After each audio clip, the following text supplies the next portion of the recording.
Hello everyone, welcome back to your own channel. आज हम करने जा रहे हैं आपकी worksheet number 18 subject maths class 9। हमारी डेट 16 अगस्त के लिए। तो चलिए शुरू करते हैं। आज की वर्कशीट में हम डिस्कस करेंगे लॉज ऑफ एक्सपोनेंट्स। एक्सपोनेंट्स क्या होती हैं? जो पावर्स होती है ना, जैसे कि हमने प्रीवियस क्लास में जाना था कि जो सेम नंबर अगर हम बार बार उसको मल्टीप्लाई करते रहें तो हम उसको एक्सपोनेंशियल फॉर्म में लिख सकते हैं। जैसे यहाँ पे जो 5 है वो कितने बार लिखा हुआ है? 7 बार लिखा हुआ है, 7 टाइम्स लिखा हुआ है। तो मैं क्या लिख सकती हूँ? 5 की पावर 7। जैसे कि क्यूब लिखते हैं हम, स्क्वायर लिख दें, 2 का स्क्वायर, इसका मतलब क्या है? 2 × 2। तो ये क्या होता है? एक्सपोनेंशियल फॉर्म हो जाती है जब हम उसको वो कितनी बार रिपीट हुआ है उसको हम पावर की फॉर्म में लिख दें। ठीक है, तो 5 की पावर 7 में जो 5 है वो बेस होता है और जो 7 है वो क्या है? उसका एक्सपोनेंट है। ठीक है, अब जो एक्सपोनेंट के कुछ रूल्स को हम रिवाइज कर लेते हैं। सबसे पहला आपका रूल क्या था कि अगर आपके पास बेस सेम है, ठीक है, बेस अगर आपके पास सेम है तो, और आपकी पावर बेशक अलग हो, बेस सेम है तो क्या हो जाएंगी? पावर ऐड हो जाएंगी। ठीक है, m + n इनके साथ ऐड हो गया। और अगर आपके पास पावर के ऊपर पावर है, ठीक है, यहाँ पे ब्रैकेट पहले m पावर है उसके बाद फिर n पावर है, तो ये क्या होती है? पावर मल्टीप्लाई हो जाती है, m × n हो जाएगा। तीसरा आपका रूल है जब डिवाइड करते हैं हम, ठीक है, मतलब बेस तो सेम है, ये देखो यहाँ पे बेस सेम है, ठीक है, और पावर अलग अलग है, लेकिन डिवाइड में पावर क्या होती है? माइनस हो जाती है। ठीक है, a की पावर m - n। उसके बाद है अगर आपके पास अब बेस ही सेम नहीं है, इन सब में बेस सेम था, अब बेस सेम नहीं है, पावर सेम है, ऊपर m है दोनों में, तो क्या करेंगे? इनको एक साथ लिख के पावर एक साथ पूरी ब्रैकेट पे एक साथ लगा देंगे हम। ठीक है, उसके बाद रूल 5, किसी की भी पावर अगर 0 होती है तो वो किसके इक्वल होता है? 1 के इक्वल होता है। ठीक है, हम जानते हैं कि 1 की पावर an क्या होती है? an, ये जो an है ये नीचे है, अगर हम इसको ऊपर लिखना होता है तो क्या हो जाता है? उसका साइन चेंज हो जाता है, ये ऊपर जाके माइनस में हो जाता है। ठीक है, और जैसे कि एग्जाम्पल है 1/3 5, 1/3 की पावर 5, तो हम इसको कैसे लिख सकते हैं? 3 - 5, क्योंकि 3 की पावर क्या है? -5 है। 5 की पावर -3 को कैसे लिख सकते हैं? 1/5 स्क्वायर, -2 है। अगर हम उसको, अगर मान लो ऊपर से नीचे जाना है या नीचे से ऊपर जाना है तो साइन बदल जाएगा, ऊपर ये माइनस में, नीचे आके ये प्लस में हो जाएगा। ठीक है, इस तरीके से। अब हम चलते हैं हमारे क्वेश्चन, इसको हमें क्या करना है? Let's simplify using exponential law. जो अभी हमने ये 4 लॉ पढ़े हैं इनके अकॉर्डिंग हमें इनको सॉल्व करना है। तो चलिए फर्स्ट से सॉल्व करते हैं। पहला है आपका 17 की पावर 2 और 17 की पावर 5 है। पावर्स क्या है? बेस आपका सेम है, पावर्स अलग अलग है, लेकिन मल्टीप्लाई में क्या होते हैं? ऐड हो जाते हैं। तो 17 की पावर 2 + 5 हो जाएगी, किसके इक्वल? क्या आंसर आ जाएगा? 17 की पावर 7 हमारा आंसर हो जाएगा। ठीक है, नेक्स्ट है 5 की पावर 2, उसके बाद पूरे की पावर 7 है। तो मैंने बताया था पावर के ऊपर पावर हो तो क्या होता है? मल्टीप्लाई होता है। 5 की पावर 2 × 7 मतलब कितना हो गया? 2 × 7 कितना होता है? 14 होता है ना। 2 7 जा 14, तो 5 की पावर 14 हो गया सेकंड का आंसर। तीसरा है 9 की पावर 10 है अपॉन 9 की पावर 4 है। 9 यहाँ पे बेस सेम है लेकिन पावर क्या है? अलग अलग है, लेकिन डिवाइड में है तो क्या हो जाएगा? माइनस में हो जाएगा। ठीक है, तो कैसे लिखेंगे हम इसको? 9 10 - 4 कितना हो जाएगा? 10 - 4 9 की पावर 6।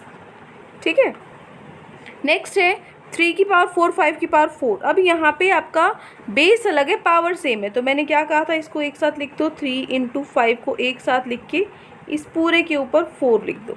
ठीक है, नेक्स्ट है 11 की पावर 0, किसी की भी पावर 0 होती है तो आंसर क्या होता है? 1 होता है। तो ये हो गए हमारे पांचों क्वेश्चंस, ये हो गया आपका क्वेश्चन नंबर 1 आज का। ठीक है ना, ये आज आपका क्वेश्चन नंबर 1 है। अब नेक्स्ट मूव करते हैं। Can we write square root and cube root numbers in exponential form? Exponential form में लिख सकते हैं हम जो स्क्वायर रूट है और क्यूब रूट है। जैसे हम इनको लिख सकते हैं, कैसे लिख सकते हैं? जैसे 5 की पावर √5 है, जो ये √5 है ना, √5 को हम 5 की पावर 1/2 लिख सकते हैं। ठीक है, और इसकी एक्सपोनेंशियल फॉर्म जैसे अगर जैसे नीचे एग्जांपल से हम समझते हैं, यहाँ पे आप देख रहे हो 5 की पावर के ऊपर यहाँ पे √3 है, अगर कुछ नहीं होता तो इसका मतलब 2 है, 2 है तो 1/2 कर देते हैं उसको, लेकिन अगर यहाँ पे 3 लिखा हुआ है तो ये क्या हो जाएगा? 1/3 पावर।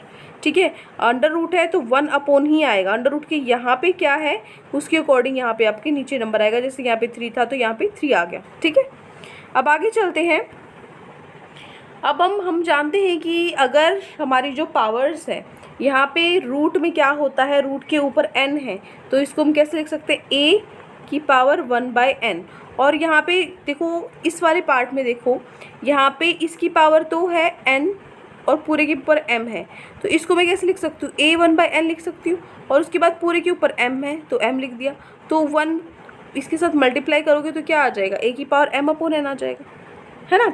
तो हम इन्हीं को सिंप्लीफाई करना की कोशिश करेंगे। अभी सिंप्लीफाई करते हैं सेम नंबर को। जैसे 4 की पावर कितनी है, 3/2, ठीक है, 3/2 है। दो तरीके से हम इसको कर सकते हैं।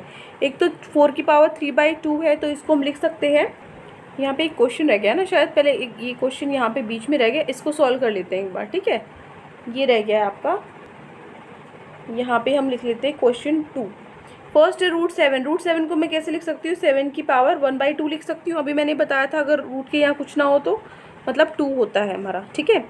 उसके बाद है ये, इसको सर्ट्स बोलते हैं यहाँ पे। उसके बाद अंडर रूट, यहाँ पे क्यूब रूट है, तो इसको मैं कैसे लिख सकती हूँ, 11 की पावर 1/3 जो उसके आगे होता है, ठीक है।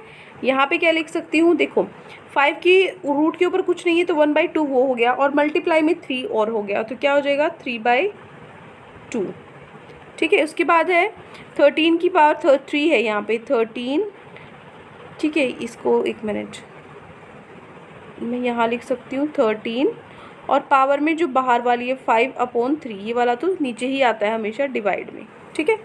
तो ये हो गया हमारा question number 2, clear. Now next, अब हमें सिंप्लीफाई करना सीखना था, तो कैसे सिंप्लीफाई करेंगे। 4 की पावर 3/2 को मैं कैसे लिख सकती हूँ, जैसे अभी यहाँ पे है, एक को हम बाहर निकाल सकते हैं, 3 को मैंने बाहर निकाल लिया, तो इसको क्या लिख सकती हूँ, 1/2 अंदर है, क्या नीचे 1/2 है, ठीक है। इसको मैं किस तरीके से लिख सकती हूँ, 4 की पावर 1/2 को, देखो 4 की पावर 1/2 का मतलब क्या होता है, अंडर रूट होता है ना, है ना, जो कि क्या होता है 2 हो गया, ये 2 के इक्वल आ गया, बाहर पावर 3 थी तो 2 की पावर 3 होगी, 2 की पावर 3 क्या होती है, 8 होती है, बस सिंपल है ना। नेक्स्ट है आपका 4 की पावर 3/2। अब हमें क्या करना है, अब की बार हमने यहाँ पे तो क्या निकाला था, 3 को बाहर निकाला था, अब हम 2 को बाहर निकाल के देखेंगे।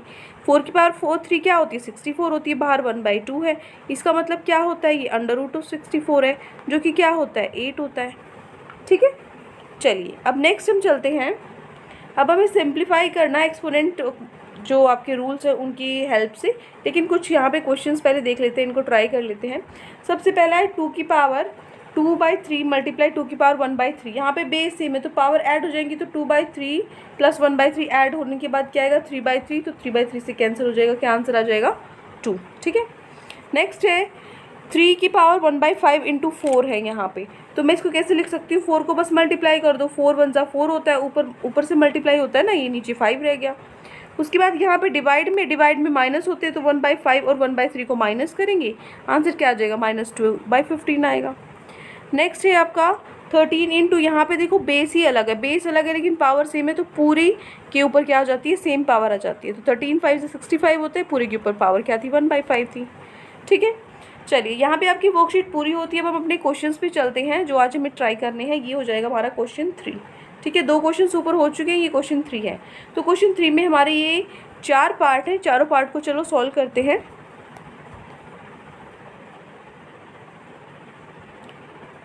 ये देखिए जो आपका पहला पार्ट है उसमें क्या है, 3 की पावर में क्या है 1/3 मल्टीप्लाई 3 की पावर 2/3 है, ठीक है। तो हम क्या करेंगे, यहाँ पे ये क्या है सेम है, ठीक है, एक जैसा है, तो और साथ में मल्टीप्लाई है, तो इनको क्या कर देंगे हम जोड़ देंगे, है ना। 3 की पावर क्या हो जाएगी 1/3 और 2 + 3, इनको हम जोड़ देंगे, क्या आ जाएगा जोड़ने के बाद नीचे एलसीएम आएगा 3, और ऊपर क्रॉस मल्टीप्लाई करो, 3 1 जा 3 होता है, और यहाँ पे क्या हो जाएगा 3 2 जा 6। इस तरीके से भी आप कर सकते हो, या फिर जिसमें आपका नीचे तो देखो सेम है, ठीक है, नीचे हमने मल्टीप्लाई नहीं किया, नीचे सेम है तो 3 एज इट इज़ लिख दिया, और ऊपर 1 + 2 3 होता है, ठीक है। तो 3 से 3 कट गया आपका, तो 3 की पावर 1 आ गई, 3 की पावर 1 का मतलब क्या है 3 आंसर। ये हो गया आपका पहला पार्ट। दूसरा है 5 की पावर है 3, ठीक है, 5 की पावर 3 है, फिर पूरे के ऊपर ब्रैकेट के ऊपर 1/5 है, तो मतलब इसको सिंपली मल्टीप्लाई करना है, इसको मल्टीप्लाई कर दो, 3 1 जा 3, नीचे क्या है 5, तो क्या आंसर आ जाएगा आपका 5 की पावर कितनी आ जाएगी 3/5, ठीक है। ये हो गया आपका सेकेंड क्वेश्चन। थर्ड है आपका क्वेश्चन 5 की पावर क्या है आपको दी हुई है 2/5 अपॉन, नीचे डिवाइड में है, ठीक है ना, नीचे डिवाइड में है, तो यहाँ पे क्या हो जाएगा पावर सब्ट्रैक्ट माइनस हो जाएंगी, तो 2/5 - 1/5 कितना होता है 1/5 होता है। 1/5 मतलब ये क्या है, जो आपका रूट है उसके बाहर 5 है, ठीक है। तो ये हो गया हमारा क्वेश्चन थर्ड का तीसरा पार्ट। अब आखिरी पार्ट है हमारा 2 की पावर क्या है 1/9 मल्टीप्लाई में 3 की पावर 1/9। देखो यहाँ पे अब अलग अलग है, 2 और 3 अलग अलग है तो इनको एक साथ लिख दो और यहाँ पे पूरे के ऊपर ब्रैकेट के ऊपर लगा दिया मैंने 1/9। 2 3 जा कितना होता है 6, तो 6 अपॉन यहाँ पे क्या आ जाएगा 1/9। इसको आप ऐसे भी लिख सकते हो ना 6 की पावर यहाँ पे 9, ठीक है, या फिर इतना भी छोड़ सकते हो, कोई दिक्कत नहीं है। तो ये आपकी चारों के चारों पार्ट हो गए हैं क्वेश्चन 3 के। तो ये आपकी वर्कशीट थी। आई होप आपको अच्छे से समझ में आ गई। कोई भी डाउट है किसी भी क्वेश्चन में तो कमेंट सेक्शन में आप मुझसे पूछ सकते हैं, और अगर आपको लेक्चर अच्छा लगे तो चैनल को सब्सक्राइब कर सकते हैं, वीडियो को लाइक कर सकते हैं। आज के लिए इतना ही, मिलते हैं नेक्स्ट वीडियो में। Till then take care, bye bye.